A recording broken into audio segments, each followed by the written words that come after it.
ಹೊಸ ಶಾಸಕರ ಬೇಡಿಕೆ ತಾವು ಕೂಡ ಸಂಪುಟದಲ್ಲಿ ಸೇರಬೇಕು ಅಂತಕ್ಕಂಥ ಬೇಡಿಕೆಯನ್ನು ಇಟ್ಟಿದ್ದಾರೆ. ಹೋಗಬಾರ್ದು ಅಂತೇಳಿ ಏನು ಕಾನೂನಿಲ್ಲ. ಆದರೆ ಕನ್ವೆನ್ಷನ್ ಏನಂದರೆ ಒಂದಿಷ್ಟು ಅನುಭವ ಬರಲಿ ಹಾಗೆ ಅಂತೇಳಿ ಅವರು ಮಾಡಿದ್ದಾರೆ ಅಂತ ನಾನು ಅಂದ್ಕೊಳ್ತೀನಿ. ನಾನು 89ರಲ್ಲಿ ಪ್ರಥಮ ಬಾರಿಗೆ ಶಾಸಕನಾದಾಗ ನನಗೆ 93ರಲ್ಲಿ ನನಗೆ ಆ ಪೀರಿಯಡ್ನಲ್ಲೇ ನನಗೆ ಸಚಿವನನ್ನಾಗಿ ಮಾಡಿದರು. ಹಾಗಂತ ಅವಕಾಶವನ್ನು ಕೊಡೋದಿದ್ದರೆ ಯಾರೂ ಕೊಡಬಾರ್ದು ಅಂತ ಹೇಳೋದಿಲ್ಲ. ಅದು ಹೈಕಮಾಂಡ್ನವರಿಗೆ ಬಿಟ್ಟಿರ್ತಕ್ಕಂಥದ್ದು ಮತ್ತು ಆಗಿನ ಮುಖ್ಯಮಂತ್ರಿಗಳಿಗೆ ಬಿಟ್ಟಿರ್ತಕ್ಕಂಥದ್ದು. ಅದು ಕನ್ವಿನ್ಸ್ ಮಾಡಿ ಮುಖ್ಯಮಂತ್ರಿಗಳಾದವರು ಇಂಥವರು ಹೊಸದಾಗಿ ಆದರೂ ಕೂಡ ಅವರಿಗೆ ಬೇರೆ ಬೇರೆ ರೀತಿಯಲ್ಲಿ ಅನುಭವ ಇದೆ, ಅವರನ್ನು ತಗೊಳ್ಬೋದು ಅಂದರೆ ಅವರೇನು ಬೇಡ ಅಂತ ಹೇಳಲಿಕ್ಕೂ ಹೋಗೋದಿಲ್ಲ ಅಂತ ಅಂದ್ಕೊಳ್ತೀನಿ.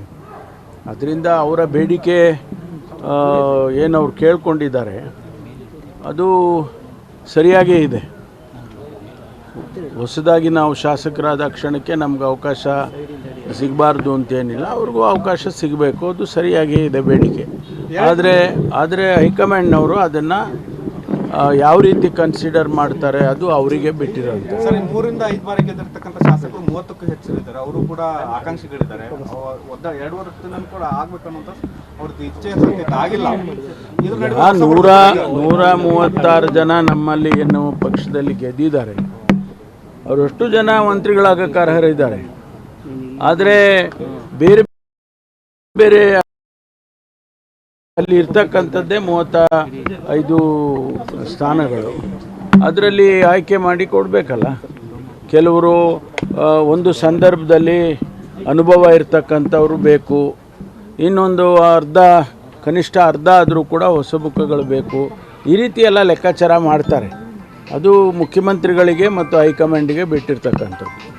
ಈ ಸಂದರ್ಭದಲ್ಲಿ ಯಾಕೆ ವೈರಲ್ ಆಯಿತು ಅಂತ, ಅದು ಬೆಳಗಾವಿ ಅಧಿವೇಶನದಲ್ಲಿ ಶುರುವಾಗಿ ಬೆಂಗಳೂರು ಅಧಿವೇಶನದಲ್ಲಿ 31 ಜನ ಸೈನ್ ಆಗ್ತಾರೆ, ಈಗ ಯಾಕೆ ವೈರಲ್ ಆಗ್ತಿದೆ? ಇಲ್ಲ, ಈಗ ರಿಷಫಲ್ ಮಾಡಬೇಕು ಅಂತ ತಮ್ಗೆ ಗೊತ್ತಲ್ಲ, ಗಾಳಿ ಸುದ್ದಿ ನಡೀತಾ ಇದೆ. ರಿಷಫಲ್ ಆಗುತ್ತೆ ಅದೆಲ್ಲ ನಡೀತಾ ಇದೆಯಲ್ಲ. ಅದರಿಂದ ಅವರು ಇದು ಸಂದರ್ಭ ಇರ್ಬೋದು ಅಂತ ಹೇಳಿದ್ದಾರೆ. ಅದರಲ್ಲಿ ತಪ್ಪೇನಿಲ್ಲ.